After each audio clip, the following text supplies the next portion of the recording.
오늘 특별히 오늘 2시 예배는 은혜가 더 넘치는 것 같습니다. 우리 대산구역이랑 도산구역 식구들이 우리도 나와서 예배하겠다고 그래서 예배를 1시간 더 늘렸습니다. 그래서 저는 기쁘고 즐거운 마음으로 일단 아멘 했고요. 우리 정남영 권사님이랑 우리 김순단 집사님 권사님, 또 우리 성순정 집사님, 명성 너무 감사하고 살아 있습니다. 구역구역들이 다 이 힘과 이 은혜를 입게 되기를 바랍니다. 여러분,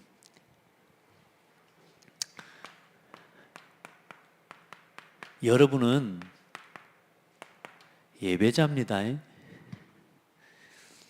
여러분의 인생의 오늘 현 주소가 여기 있어야 됩니다. 그게 살아있는 신앙입니다.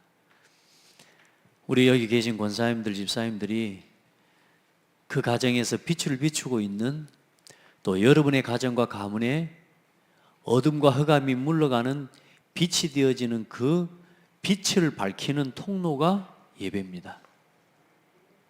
그래서 여러분이 예배자이기 때문에 여러분의 가정에 빛이 임하는 거예요. 우리 권사님이 하나님의 은혜와 복음을 사모하는 삶으로 그 예배를 사모하고, 그 복음을 사모하는 마음으로 오늘 예배하는, 예배드리는 권사님이 예배자이기 때문에 그 가정에 어둠이 떠나가는 거예요. 여러분, 진짜요, 예배 너무 중요합니다. 정말로 잘하셨습니다. 예배해야 됩니다. 집에서 예배하는 건 예배 아니에요. 그건 문제가 아니고, 여러분 그렇게 1년을 집에서 예배 계속 이런 식으로 드려버리면 여러분 신앙이 다 떨어져 버립니다. 왜냐하면 하나님이 교회에 함께 한 몸 한 지체로 모이도록 허락하셨습니다. 그래서 이 교회를 중심으로 한 예배자들의 모임 위에 사도행전 2장 1절로 4절의 역사가 임한 겁니다. 불같은 바람과 같은 성령의 역사가 여기 임해버립니다. 일제시대 때 여러분, 교회에 모이고 공산주의 6.25 이전에 어땠습니까? 6.25 전후로 제가 그 현장일을 직접 강진이나 저쪽 우리 목포나 그 주변 일대로 섬 있지 않습니까?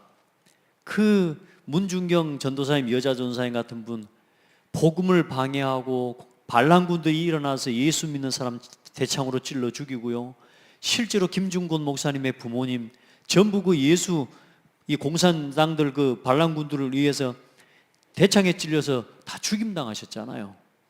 교회 가면 죽이겠다고. 그런데도 교회에 갔다니까요. 왜요? 집에서 예배하면 되잖아요. 집에서 모이면 되잖아요. 왜 굳이 교회를 나와야 되고, 왜 굳이 예배당에 나와서 예배해야 됩니까? 여러분요, 저와 여러분이 가지고 있는 믿음을 지키는 싸움에 승리해야 됩니다. 세상 사람들이 너 예수 믿을래 안 믿을래? 여기서 안 믿을게 하고 돌아서서 믿으면 되지. 하나님 그걸 원하시지 않고요, 이 믿음은 반드시 뭐가 되기를 원하시느냐? 증인이 되기를 원하셔요. 그래서 여러분요, 어떤 순간에도 나는 뭐 할 겁니다? 예배할 겁니다. 너 예수 믿을래 안 믿을래? 안 믿는다고 말만 해라. 그러면 살려줄게. 그러는데도 안 믿는다고 말하지 않고 뭐라고 고백해요? 나는 그리스도를 부인할 수 없다고. 아멘. 그러니까 여러분요, 이 예배의 자리를, 예배자의 자리를 여러분 절대로 놓치지 마십시오. 그러면 여러분에게 하나님이 반드시 거기에 허락하시는 게 뭐냐면 여러분에게 말씀을 허락하십니다. 오늘 예배를 통해 하나님의 말씀을 들으십시오. 여러분이 어디 가서 뭔 말을 들어야 힘이 나든가요? 여러분 누가 밥을 준다고, 누가 돈을 준다고 여러분 그거 가지고 내가 힘이 나든가요? 그건 잠시 내 삶에 필요한 것을 채우는 것이지, 여러분의 말씀이 마음에 담길 때에 여러분은 살아납니다. 하나님의 말씀은 살았고 운동력이 있어요. 그래서 오늘 여러분 예배를 통해서 말씀이 여러분의 마음속에 생각이 담길 때 여러분은 살아가요. 그래서 오늘도 여러분이 예배하는 것 자체가 응답이고 이 자리에 나와서 오늘도 예배하겠다고 뜻을 정하신 너무너무 감사하고요. 자, 그래야 뭐가요? 기도할 수 있는데 하나님의 보좌의 능력을 움직이는 기도의 사람이 되어지고, 여러분요 예배 놓치고 계속 기도하죠? 뭔 기도하겠습니까? 잘 먹고 잘 살게 해달라는 기도밖에 할 수가 없는 거 아닙니까? 근데 우리가 하나님이 원하는 기도해야 돼요. 지금 하나님 뭘 원하십니까? 지금 교회들이 다 문 닫고 있고요. 지금 여러분요, 우리 교회가 이만큼 지금 예배할 수 있는 거요, 살아있는 겁니다, 지금. 저는요, 진짜 우리 성도들이 20명 이하로 모여야 된다? 네, 그러면 좋다. 끊어가지고 이렇게 예배하지 않습니까? 제가 이번에 잠깐 수도권 쭉 순회로 돌아보는데요, 큰 교회들 문 앞에요, 삭막해요. 프랑카드 같은 것도 붙였는데 너덜너덜 돼 있고요. 그거 어디 폐교 같아. 교회가 문 닫은 지 오래되어 있다니까, 지금. 그런 상태로 지금 한 달, 두 달, 1년이 넘게 가버렸어요, 지금. 교회들이 지금 다 힘을 잃어갑니다. 성도들이 심지어 다 힘을 잃어가 버립니다. 여러분, 저보다 예배 많이 모이는 교회도 있습니다. 그 교회는 새벽 6시부터 해가지고요, 9번 모여요. 저는 지금 일단 5번 모이는 건, 우리 같이 지금 전도운동하는 목사님들 기본이 그렇습니다. 좋다. 행정명령 나와가지고 좋다. 예배를 그러면 잘라가지고 9번 드리는 거다. 우리 교회는 9번까지 모일 수 있는 인원은 사실상 아니기 때문에 일단 이 정도 하는 것도 하나님 은혜고요. 또 오늘 하나 더 늘어서 너는 너무 감사하고, 다음 주에 또 하나 더 늘란가 모르겠습니다. 여러분, 교회를 위해 기도하십시오. 여러분 자신을 위해 기도하십시오. 여러분의 가문과 가정을 위해 기도하십시오. 나를 위해 울지 말고 너와 내 자녀를 위해 울라 그랬다니까. 오늘 여러분 신앙이 그 정도로 있으면 되겠습니까? 여러분 신앙 깨워내는 기도 회복하십시오. 그러니까 여러분, 요거 외에는 내 신앙이 살아날 길이 없습니다. 그래서 우리 성도들은 이제 예배 못하는 사람이 예배 자리로 예배할 수 있도록 만드는 게 전도예요, 전도. 그래서 여러분이 한 시대에 237을 두고 하나님과 통하는 사람이 되십시오. 그래서 오늘 여러분이 예배하는 이 자리와 이 모임은 세상에서 제일 중요한 모임입니다. 그래서 여러분 하나님 앞에 감사하고, 여러분 교회의 소중함, 예배의 소중함 알겠죠? 오늘 여러분의 가정과 가문이 그 자리에서 오늘도 그만큼 하나님의 은혜 앞에 설 수 있는 건 여러분이 창대교회와 함께 이 속에 있기 때문에 그렇습니다. 그래서 반드시 이 속에 있으면 응답 주시거든요. 그 응답 가지고 하나님 앞에 헌신도 하고 이제는 헌금하고 헌신하는 신앙과 인생을 걸어가셔야 됩니다. 우리 이제 권사님, 집사님들 다 이제 복음을 위해서 한 역할들을 감당하고, 이제 여러분 그냥 내 몸 하나 교회에 왔다 갔다 하는 이걸로 끝나는 게 아니라 이제는 점점 이 교회의 중요한 일들을 이제는 감당해낼 수 있는 중직자로 서고 일꾼으로 서게 되기를 축복합니다. 아멘. 세상에서 제일 중요한 응답이 그거 아닙니까? 회사에서 일도 열심히 하고 직장에서 맡겨진 일도 잘해야 되지만 여러분이 제일 잘해야 될 것은 교회에 맡겨진 직분과 예배의 축복을 놓치지 않는 겁니다. 오늘도 힘없기를 바랍니다. 그래서 오늘 성gin제 제가 우리가 같이 지금 올 한 해 이제 창세기를 이제 봐갈 겁니다. 창세기. 성경의 첫 장에 있는 게 창세기예요. 그래서 이 창세기 말씀을 보기 전에 이제 서론적으로 이 오늘 말씀을 함께 나누는데, 창세기를 누가 기록했냐면 모세가 기록했습니다. 그래서 모세의 글과 예수 그리스도입니다. 이 모세의 글 창세기에 예수 그리스도라는 단어 이름 자체도 하나도 나오지도 않았는데 성경은 뭐라고 말씀하고 있냐면 모세가 기록한 그 성경의 글이 오늘 예수 그리스도에 대해서 기록한 거래요. 아멘. 성경을 여러분 그래서 오늘 잘 알아야 돼요. 모세가 기록한 성경의 5권이 있어요. 그게 뭐냐면 창세기, 출애굽기, 레위기, 민수기, 신명기, 이 5권을 모세가 기록을 했습니다. 벌써 벌써 이제 오늘이 2000년이니까 3600년 전에 모세가 요 글을 기록했다니까. 그때가 뭐 종이가 있었겠습니까? 변변찮게 뭐 활자나 문서들이, 그러니까 그때 이 애굽에 있는 어마어마한 지식인들과 헤스페리오 제국대학이라고 하는 그런 대학까지도 그때 세워져 있었거든요. 문명이 발달하던 시기예요. 그때의 모세를 통해서 하나님의 말씀을 기록해 놨다고 말이에요. 그래, 그 성경에 뭐라고 기록되어 있는지 오늘 이제 우리가 창세기를 통해 함께 창세기에서 이 복음의 말씀들을 한 1년 동안 우리가 같이 함께 받아갈 겁니다. 그래서 먼저는 성경은 하나의 오차가 없습니다. 정확무오한 하나님의 말씀이라는 성경의 절대 권위를 우리 성도들은 믿는 사람 되기를 바랍니다. 성경은 하나님의 말씀입니다. 그 증거, 자, 먼저 우리 성도들을, 성경은 몇 권인가요? 우리 이제 대산구역하고 오늘 도산구역 성경 공부하는 시간입니다. 성경은, 어떤 사람은 성경 몇 권이냐 그랬더니 성경책 한 권 그러더라고요. 한 권. 맞죠? 한 권으로 편집을 해놨는데 이 성경이 66권이에요. 66권. 그래서 구약이 39권, 신약이 27권, 이렇게 해가지고 66권입니다.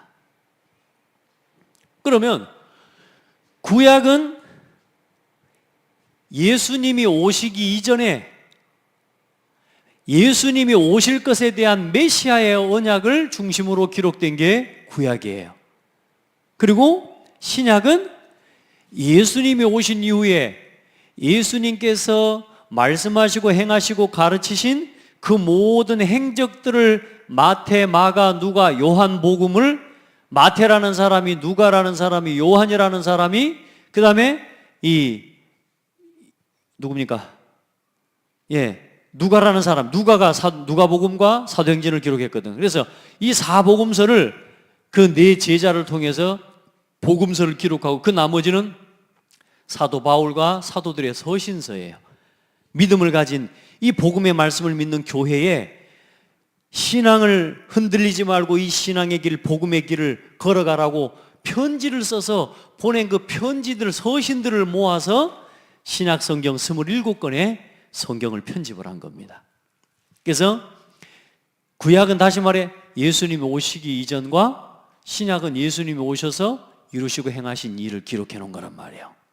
그래서 기록된 언어는 뭐냐? 구약 성경은 히브리어로 기록되어 있고 아람어로 기록되어 있습니다. 그러면서 신약 성경은 헬라어로 기록되어 있어요. 그리고 구약 성경은 약 1500년 정도 기록되어 있고요. 신약 성경은 100년의 과정을 걸쳐서 기록된 것들이 편집된 겁니다. 이 성경 66권을 기록한 저자들은 34명에서 약 36명 정도가 이 성경 기록의 저자들이에요. 자, 다른 거 다 떠나 성경은 몇 권? 66권. 그래서 이 성경은 하나님의 감동으로 기록됐습니다. 자, 그리고 봐보세요. 이 성경이 66권으로 편집되어진 과정이 굉장히 중요한데 하나님께서 이 성경 66권으로 편집해서 오늘 우리가 보는 이 성경으로 읽고 보고 예수가 그리스도라는 이 복음을 주님 오시는 날까지 놓치지 않고 기억하도록 이 성경 66권을 편집하는 모든 과정들 속에 하나님께서 역사하시고 일하신 것입니다. 아멘. 그래, 이게 약 90년, 쉽게 말해서 2000년 전에 그 믿음의 사람들을 통해서 구약 성경을 편집하고 397년에 신약 성경을 편집해서 66권의 성경을 한 권의 성경, 우리가 보는 말씀으로 편집을 하게 된 겁니다. 그래서 이 성경의 저자는 누구냐? 누가 기록했냐? 모세가 기록하고 36명의 사람이 기록한 것 같지만 36명의 사람을 하나님께서 감동하셔서 그 한 사람 한 사람을 성령으로 감동시키셔서 그 하나님의 말씀을 기록하게 하셨다라고 말씀하고 있습니다. 그래서 제가 이 주보 메시지를 위에 저기하게 가져왔구나. 그래서 베드로전서, 베드로후서 1장 21절에 보면 뭐라고 말씀하고 있냐? 이 성경 말씀을 사람이 기록한 것이 아니라 성령의 감동으로 한 사람 한 사람을 성령으로 감동하셔서 그들에게 하나님께서 직접 받아 쓰게 하셨다라고 이야기하고 있어요. 그래서 사람이 쓴 것 같지만 사실상은 사람이 쓴 것이 아니라 하나님의 감동으로 그 한 사람 한 사람이 가지고 있는 문체, 어법, 그 사람의 성격, 그 사람의 스타일, 그걸 다 사용하셔서 그 사람의 지적인 수준, 그걸 다 사용하셔서 하나님이 이 성경을 기록하게 하셨다는 겁니다. 그래서 성경은 하나님의 감동으로 기록된 하나님의 말씀인 겁니다. 그래서 우리 성도들은 성경을 무시하고 성경을 무가치하게 여기면 안 돼요. 그 많은 사람들이 이렇게 우리에게 주신 성경의 말씀을 이걸 들고만 다니지 또 안 보는 사람들은 얼마나 많은지 몰라. 또 최대한 간단하게 요즘 성경책이 쫓겨 나오기도 하는데 여러분 진짜 이 성경 말씀을요 하나하나 읽고 묵상하고 이 말씀 속에서 힘을 얻기를 축복하고요. 성경 말씀 이걸 다 보지 못해도 강단에 나오는 강단에 쓰여져 있는 성경 구절만 찾아봐도 여러분 신앙 승리합니다. 우리 토산구역 식구들, 대산구역 식구들은 그 응답 누리시길 바라고 또 오늘 토산 대산만 아니라 우리 렘넌트들도 함께 예배하는데 성경을 소중하게 여기는 믿음의 사람들 되기를 바랍니다. 자, 그래서 성경은 왜 뭘 기록했냐? 요한복음 20장 31절에 이 성경을 기록한 것은 너희로 예수께서 하나님의 아들 그리스도이심을 믿게 하려 하며 또 너희로 믿고 그 이름을 힘입어 생명을 얻게 하려 함이라. 성경을 왜 기록했다고요? 예수님께서 하나님의 아들 그리스도이심을 믿고 그 이름을 힘입어 뭘 얻게 하시려고? 영생, 생명을 얻게 하려 하심이니라.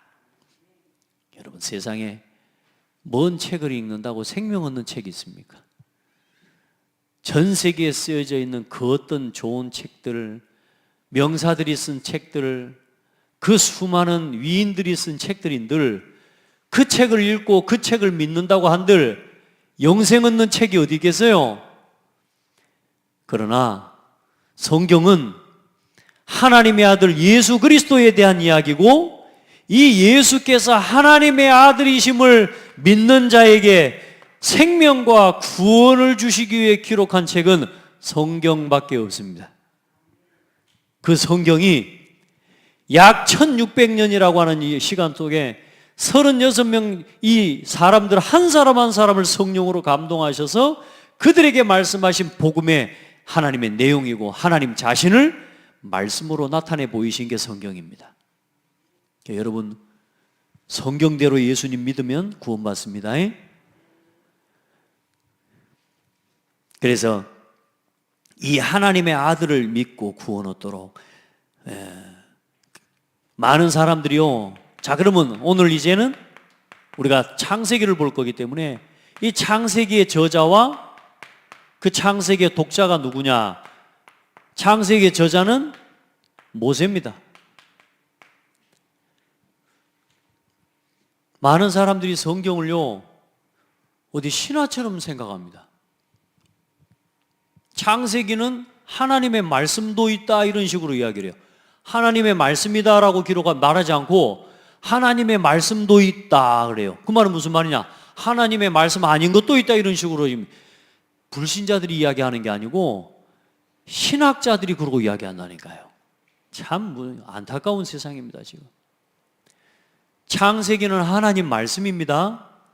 그 창세기의 모세의 글, 모세가 기록한 글이 누구에 대한 기록이라고요? 예수 그리스도에 대한 기록이라는. 그 창세기는 신화가 아니에요. 하나님의 말씀이에요.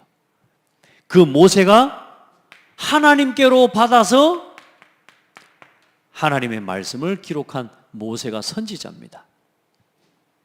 그래서 사도행전 7장 35절로 38절에 보면,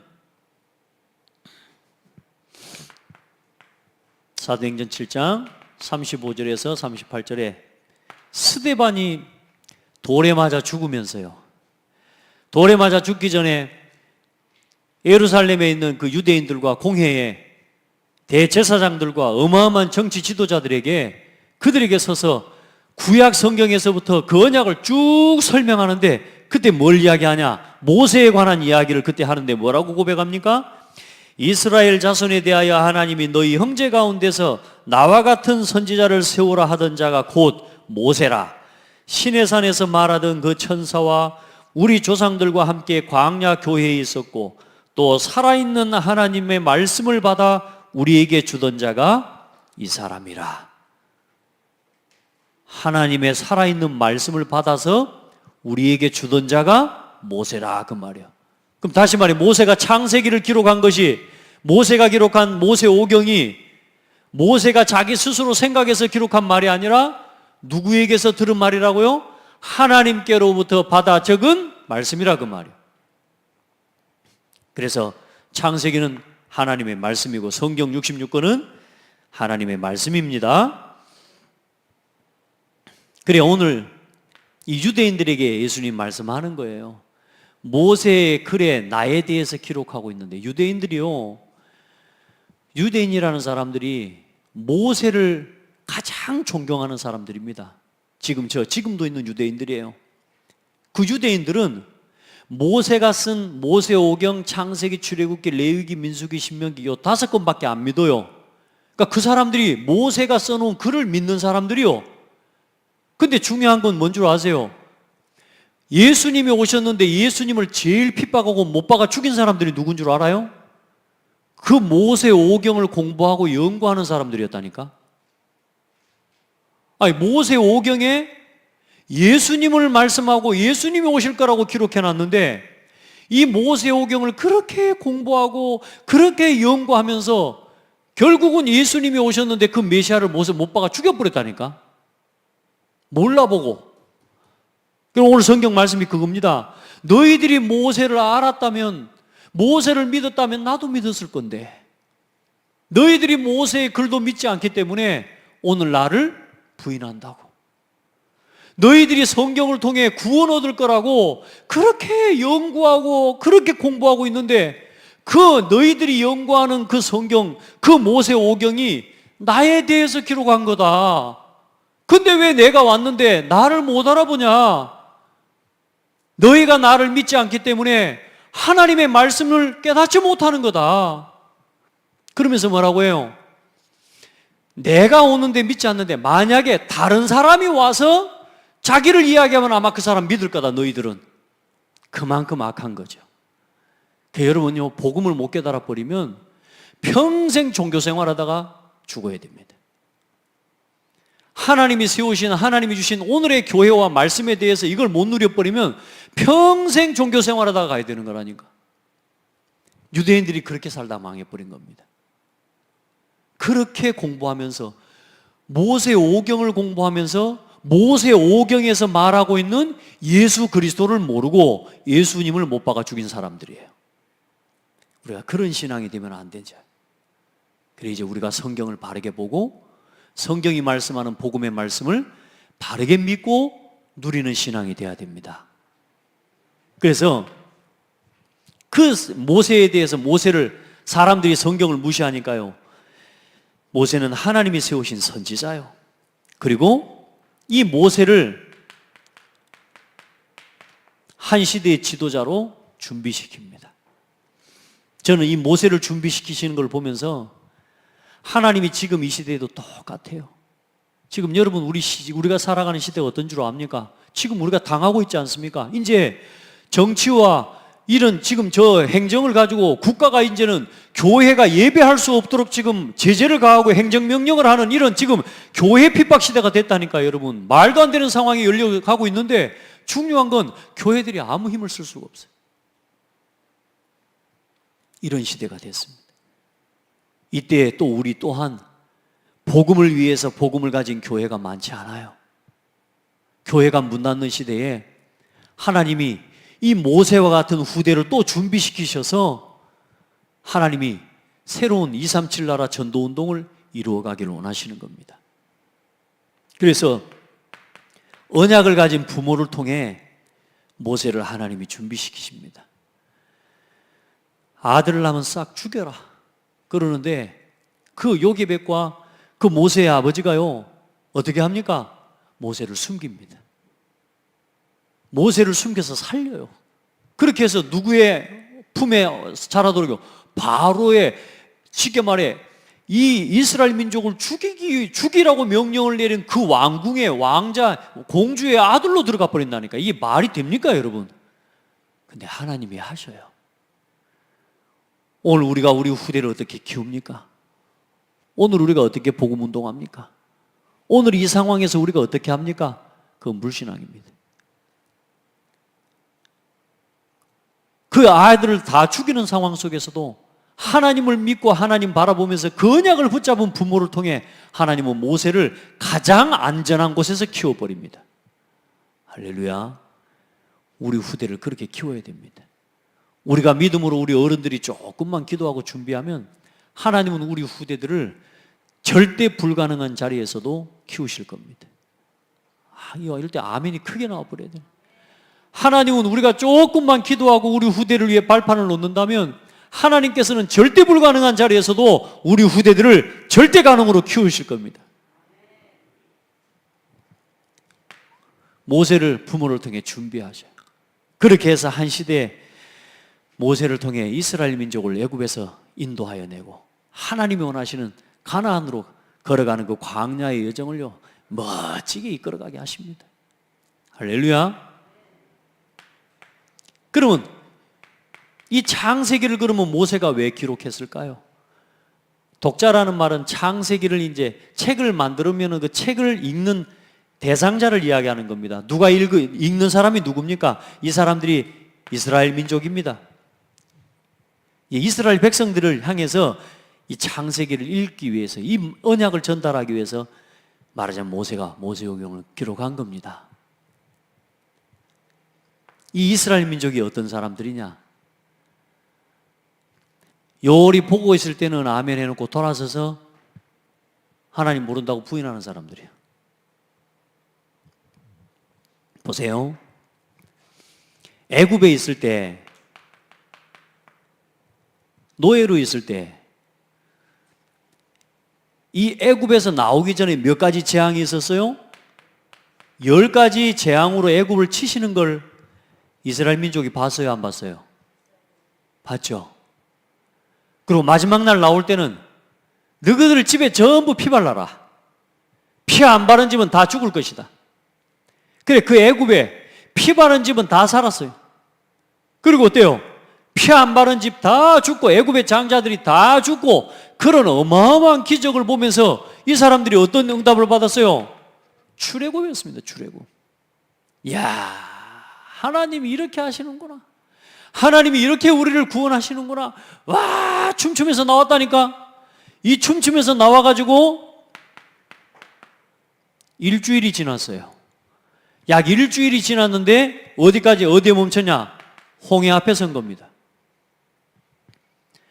홍해 앞에 섰는데 일주일 만에 이 사람들이 한 말이 뭐라고 한 줄 압니까? 홍해 앞에 서서 이제 있는데 이 뒤에서 애국 군대가 쫓아오거든? 그러니까 당장 또 죽겠다고 애국 군대한테 우리 이제 여기서 노상에서 이제 객사하게 생겼다 이 모세야. 나 가만히 집에 있는다 그랬는데 애굽에 나를 불러내갖고 나를 여기서 죽게 만드냐 하면서 모세한테 또 대듭니다. 이게 며칠 만에 7일 만에. 지난주에 강단 메시지 듣고 아멘! 아멘! 해놓고 이번 주에 와가지고 욕하고 있다니까. 그게 누구 신앙? 그게 어쩌면 우리 신앙이래. 그러면 일주일만 지나서 그렇습니까? 이 홍해의 기적을 건넜습니다. 그걸 건넌 후에 약 3일이 지났습니다. 목이 말라. 3일 동안 물을 못 먹었어. 마라라고 하는 곳에 갔는데 마라에 쓴 물이 있어요. 물을 마셨는데 물이 쓰네. 못 먹으면서 이런 씨여 하면서 또 모세한테 또 뭐라고 하는 줄 압니까? 나를 그냥 애굽에 있게 냅두지 왜 데리고 와가지고 나를 또 이렇게 죽게 만드냐고. 이해돼요? 우리 신앙이요 어쩌면 이런 모습이라. 다시 말해, 하나님을 안 믿어요. 눈만 돌리면 하나님 안 믿고, 내 기분만 좀 나빠도 하나님 안 믿어버리고, 환경만 좀 바뀌어도 하나님 안 믿어버리고, 내 환경에 내 마음에 조금만 안 맞아도 우리 하나님 불평해버리고 원망하면서 하나님 안 믿어. 그런 이스라엘 민족을 향해서 모세가 창세기를 기록한 거예요. 창세기 1장에만 창세기 1장에 하나님이라는 단어가 32번이 나와요. 하나님이라는 단어가 2장에는 24번이 나와요. 하나님이 가라사대, 하나님이 말씀하여, 하나님이 너희와 함께, 하나님이 계속 말씀합니다. 왜요? 하나님을 믿으라고. 우리 한번 고백합시다. 하나님을 믿자. 하나님이 하시는 일을 믿자. 우리 하나님 안 믿어요. 그래 놓고 신앙생활 한다고 우리가 다닙니다. 마음 생각 다 다쳐가지고요, 그냥 교회 와서 마지못해서 어쩌면 헌신하는지도 모르고요, 마지못해서 할 수 없이 내가 완전히 있는, 혹시 그런 신앙이 있을 수도 있습니다. 오늘부터 완전히 신앙을 갱신하기를 바랍니다. 아멘. 근데 보세요, 우리 신앙이요 어쩌면 우리 이런 모습으로 우리 신앙이 서 있어. 그래서 하나님께서 이 모세를 통해서 기록된 성경 말씀을 통해 누구의 역사를 보여주시는 거냐? 창조주 하나님을 믿고 오늘 그 하나님이 너와 함께 계신다. 하나님의 언약의 하나님을 믿어라. 그게 창세기입니다. 그게 모세의 글입니다. 하나님 말씀 따라 살아가라. 예배자로 살아가라. 아멘. 그걸 위해 성막을 만드시고, 가나안 땅 들어가는 그 길이 얼마나 힘들고 어려운데 성막을 만들게 하셔서 그들과 함께 하시는 하나님을 하나님 보게 하시는 거예요. 그래서 여러분, 교회와 함께 여러분요 이 신앙을 지켜내는 성도들이 돼야 됩니다. 교회는요 어마어마한 축복입니다. 아멘. 그래서 여러분 나름의 신앙을 하지 말고 교회 중심의 신앙을 회복하기를 바랍니다. 자, 오늘 그러면 창세기에 12가지 메시지가 있어요. 그 12가지 메시지가 뭐냐면, 첫 번째는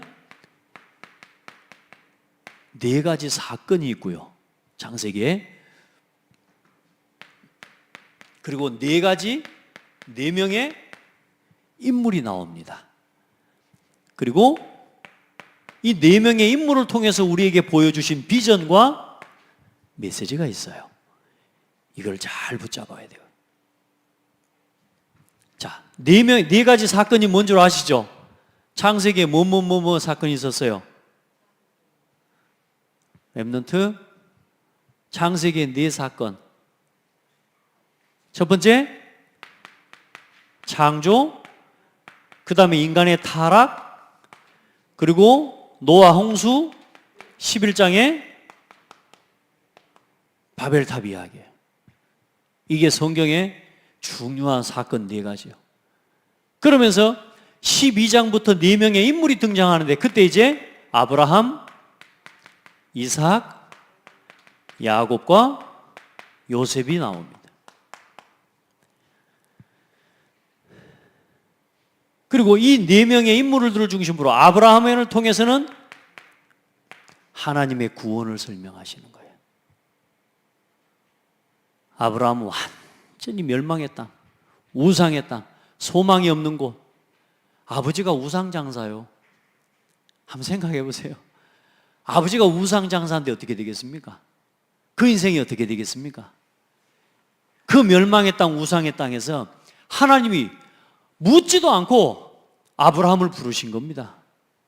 할렐루야. 그게 하나님 은혜예요. 그래, 하나님 부르시는데 또 뭐라 그래요? 아브라함이 가라는 대로 나는 안 가요. 그게 아니고 말씀을 따라갔다니까요. 구원의 축복입니다.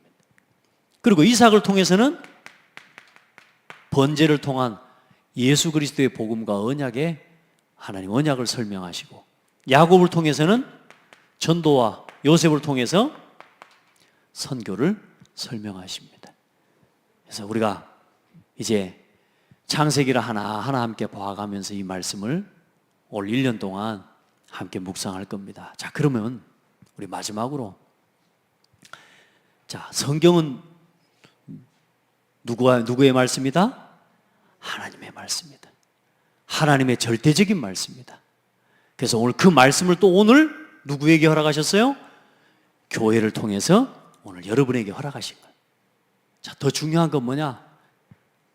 하나님께서 오늘 여러분의 한 사람 한 사람, 이 성경에 모세라고 하는 한 사람뿐만 아니라 왜 하나님이 굳이 모세를 시켜서 이 네 사건과 네 인물에 대한 이야기를 창세기 가장 중요한 성경의 첫 번째 장에다가, 첫 번째 권에다가 이 네 사람과 네 사건의 이야기를 왜 써놓으셨을까요?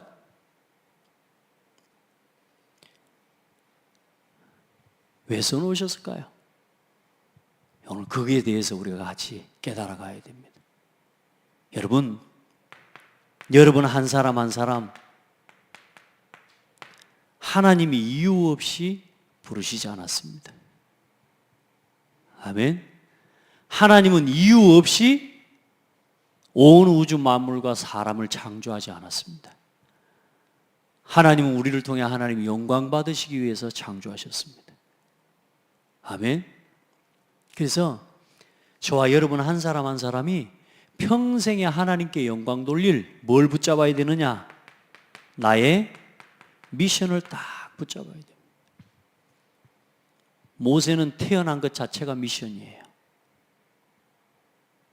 여러분 어떻습니까? 어쩌다 우연히 태어나서 우연히 창대교회를 만나갖고 우연히 살다가 그냥 갈 겁니까? 우리 집사님 어쩌다가 우연히 고창 사람 와이프를 만나갖고 직장 이제 명퇴하시고 여기 사는 우연히 오셨겠습니까? 여러분 우연히 어쩌다가 여러분 그렇게 살다 갈 사람입니까? 오늘 붙잡으셔야 돼요. 문제 속에서 갈등 속에서 자꾸 내 생각에 빠져 있으면요 계속 그렇게 살아가야 됩니다. 그러나 오늘 여러분 하나님께서는 여러분 한 사람을 하나님의 절대적인 뭘 가지고 부르셨느냐? 계획 속에서 부르셨습니다. 그걸 찾아내는 거예요. 그걸 말씀 속에서 찾아내는 거예요. 난 우리 권사님이 보니까 진짜 우리 권사님 응답받 뭐냐? 그걸 찾아내는 거라니까. 저게 미션이에요. 아멘. 예배를 살려내는 미션, 말씀을 성취해내는 미션, 교회를 살리기 위한 하나님 앞에서 나의 미션을 오늘 그걸 붙잡고 말씀의 성취 속으로 들어가는 겁니다. 내가 안 한다 말을 못 하겠더라고. 문자가 왔어요. 목사님, 지난주 말씀에 8시 내가 하면 7시에라도 한다 그랬는데 우리 성도들한테 확인해 보니까 이분들은 아침에 일찍 오는 건 좀 어렵고 오후에는 올 수 있다고 하는데 3시나 4시에 한 타임 가능하겠습니까? 물은데 제가 제일 무서운 거예요. 지난주 말씀에 이렇게 하셨는데 이래버리는데 할 말이 없어. 피할 길이 없어. 그걸 보고 뭐라고 그러냐? 미션을 붙잡았다라고. 말씀의 성취를 누리는 거예요. 사람, 목사가 말한 게 아닙니다. 하나님 목사를 통해 오늘 이 강단에서 여러분에게 말씀하십니다. 뭐라고 말씀하십니까? 성경은 살아있는 하나님의 말씀이라고. 아멘? 성경의 절대적인 권위를 믿고 누리라고. 그리고 뭐 하라고요? 나 한 사람을 하나님은 그냥 부르시고 우연히 이 땅에 두신 게 아니다. 한 사람 한 사람을 통해 예수 그리스도의 복음을 설명하시는 거예요. 이 복음을 증거하기를 원하시는 거예요. 그래서 하나님이 여러분을 통해, 저와 여러분을 통해 237 나라를 살리기를 원하셔요. 이 언약 붙잡으세요. 중요한 건 뭐요? 한 사람 이전에 한 교회와 한 목회자. 이거 놓치면 방황입니다. 이스라엘 민족이 하나님과 모세를 놓쳐버리면 방황입니다. 맞아요? 하나님이 오늘 세우신 교회와 한 목회자를 중심으로 오늘 창대교회를 세워나가면서 창대교회와 함께 전세계 237 나라의 5천 미종족을 살리는 그 일을 두고 우리가 이제 함께 하나님 앞에 헌신하고 준비하는 거예요. 그때 모세를 통해서 이루셨던 역사처럼 오늘 이 시대에 우리가 생각할 때는 불가능하고 우리가 볼 때는 절대 안 될 것 같지만 하나님께서는 절대 가능의 역사로 일하실 것이다. 아멘. 여러분, 나의 미션을 찾으세요. 하나님은 여러분을 어쩌다 우연히 이 교회의 성도가 되게 하신 게 아니요, 하나님이 여러분을 어쩌다 우연히 이 교회의 렘넌트가 되게 하신 게 아니요, 하나님이 어쩌다가 우연히 저를 창대교회 목사가 되게 하신 게 아니라니까. 저는 하나님 앞에 지금도 질문하면서 하나님 나를 이 창대교회 목사로 부르신 이유를 깨닫게 해달라고 기도하면서요, 5가지 방향과 세리머니를 지금 계속 기도하면서 질문해 가고 있습니다. 여러분도 같이 이 목사를 도와서 함께 이 세계복음화 하나님 이루는 일을 두고 언약의 여정을 걸어갑시다. 아멘. 모세의 글 보면 뭐합니까? 안 그렇습니까? 그리스도를 모르는데. 창대교회 강단 메시지 들으면 뭐합니까? 중심이 안 통하는데. 이해돼요? 그 메시지를 같이 연결해야 돼요. 하나님의 말씀을 오늘 말씀을 듣고 그 말씀의 중심을 함께 가지고 세계복음화의 언약 이루는 5천 미종족을 향한 영적 도전을 시작하라. 아멘. 그렇게 해서 여러분, 사단이 여러분을 틈타지 못하게 만들고, 특별히 우리 도산, 우리 대산 구역은, 근데 도산 구역은 안 온 것 같아요. 한 2분 오신 것 같고, 다음 주부터 오신답니까? 어쨌든 너무 기쁘고요. 여러분요, 주역 되시기를 바랍니다. 그리고 나머지 우리 모든 구역들과 우리 성도들이 그 하나님의 은혜를 덧입기를 축복합니다. 하나님 감사합니다. 하나님의 말씀이 우리 온 성도들의 삶에 성취되어지도록 인도하여 주옵소서. 이제 이 말씀을 붙잡고 기도의 제목을 품고 하나님이 기뻐하시는 전 세계 237 나라 살리는 영적인 도전을 시작하게 하옵소서. 큰 것부터 할 것이 아니라 오늘 세우신 교회와 함께 또 주의 종과 함께 하나님의 말씀과 강단의 언약 붙잡고 감사하는 예배, 기뻐하는 예배, 즐거운 예배, 간절함과 사모하는 예배를 회복하면서 이 일을 실현해가는 우리 모든 성도들이 되게 하시고, 특별히 우리 도산구역과 우리 대산구역에 우리 교한 성도들 되게 하여 주옵소서. 예수 그리스도 이름으로 기도드립니다. 아멘.